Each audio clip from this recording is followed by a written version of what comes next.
안녕하세요. 후스토리 박병일입니다. 오늘은 좀 황당하고도 화가 치밀 얘기를 전해드릴까 합니다. 김수영 씨는 지난해 6월 김포의 한 신축 빌라에 전세로 들어갔습니다. 전세 보증금 얼마였습니까? 1억 9천. 매매가도 1억 9천이었고 대출은 얼마? 1억 5천을 받았고요. 매매가와 전세가가 같으니 당연히 걱정했겠죠. 그런데 부동산에서 이러더랍니다. 다른 빌라 다 찾아봐라. 신축은 다 그렇게 나온다. 전세 자금 대출을 받아야 되니까 전세로 해라. 여기밖에 없다. 계속 찜찜해하는 수영 씨에게 부동산 측은 집주인이 전세 보증보험에 들어줄 거라고 해서 계약했답니다. 그런데 석 달 뒤 황당한 사실을 알게 됐습니다. 알고 봤더니 저랑 계약한 다음 날 돌아가신 거예요. 집주인이 숨져서 이 세상에 없다는 겁니다. 이 숨진 집주인에게 전세 계약을 한 사람은 김 씨뿐이 아니었습니다. 피해자 60여 명이 모였는데 자기들 말고도 피해자들이 더 있다고 했습니다. 그런데 이들은 모두 공통점이 하나 있었는데요. 혹시 계약하시는 과정에서 보신 분이 있습니까? 한 분 보셨어요? 한 두 분 보셨네요? 대부분은 집주인을 못 보고 계약하신 겁니까? 대리인을 통해서요. 대부분 집주인은 만나지 못한 채 대리인과 계약했답니다. 공인중개사 말로는 제주공항에서 10년 이상 근무했던 분이고 그러니까 좀 깔끔하신 분이기 때문에 걱정할 게 없다라고 얘기를 했고, 숨진 집주인은 40대 중반의 정모 씨. 숨지기 석 달 전부터 집중적으로 전세 계약이 이루어졌답니다. 약속했던 보증보험 가입은 당연히 안 했겠죠. 피해자들은 하나같이 정 씨는 바지 집주인일 거고 그 뒤에 숨은 사기꾼이 있을 거다 이렇게 생각하고 있는데 문제는 밝혀낼 방법이 없다는 겁니다. 주인의 사망으로 인해서 공소권 자체가 없기 때문에 수사 자체를 진행할 수 없다는 게 너무 답답한 상황입니다. 자, 이번엔 좀 더 황당한 사례를 보겠습니다. 인천에 사는 조영미 씨. 지난해 5월 친구 소개로 인천의 한 신축 빌라에 전세로 들어갔습니다.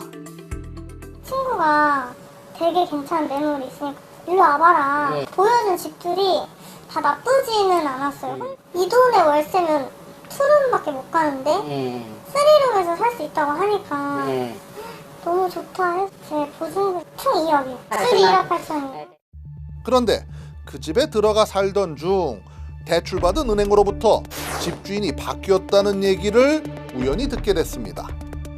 세입자도 모르게 집주인이 바뀌었다? 게다가 더욱 황당한 일이 벌어졌습니다. 이거는 꼬여도 너무 꼬였다. 죽어버려가지고. 죽었다. 저도 확실한 건 아닌데 뭐 술 먹고 차에 치였다고 들었거든요. 바뀐 집주인이 갑자기 사망했다는 겁니다. 이 집을 처음 소개해준 친구가 그제야 충격적인 사실을 털어놨습니다. 이제 친구가 고해성사처럼 얘기하더라고요. 컨설팅 했다. 컨설팅 했다. 노숙자 하더라고요. 노숙자였어요? 네. 그분이 이제 자기 명의를 판 거죠, 계속.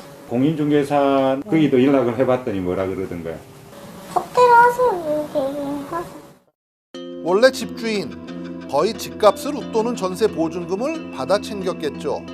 하지만 대출을 잔뜩 받아놓은 전세입자 조 씨는 전세 만기가 됐을 때 이 보증금을 돌려줄 사람이 없어진 셈입니다. 그런데 피해자는 조 씨만이 아니었습니다. 사건 가담 인원이 알려진 것보다도 많고 수법도 조직적이어서 경찰이 수사에 착수했답니다.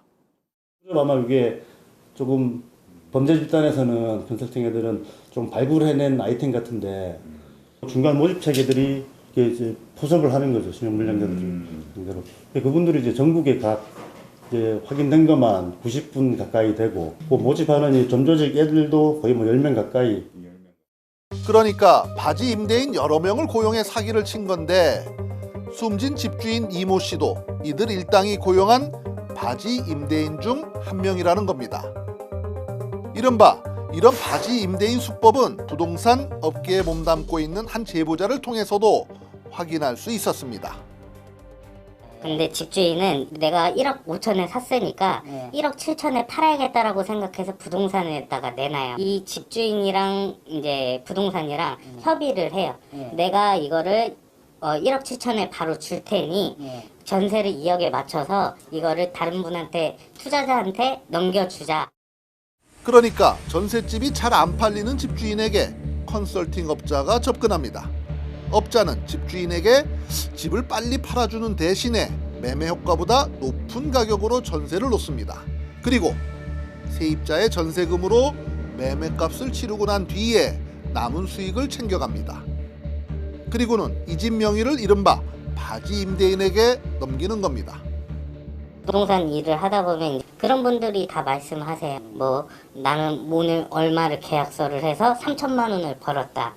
최대 한 6천, 7천도 버신 분들도 계시고 많이 버신 분들은 1년에 한 10억도 버시는 분들도 계세요. 해를 거듭할수록 기승을 부리는 전세 사기. 그때마다 정부가 근절 대책이라며 내놓지만 전세 사기의 진화 속도를 따라잡지는 못하고 있습니다. 어려운 살림에 대출까지 받아 전세 살아야 하는 우리 서민들을 교묘하게 등쳐먹는 이런 못된 놈들. 끝까지 쫓아서 남의 눈에 피눈물 흘리게 한 그 대가를 반드시 치르게 해야겠습니다. 후스토리였습니다.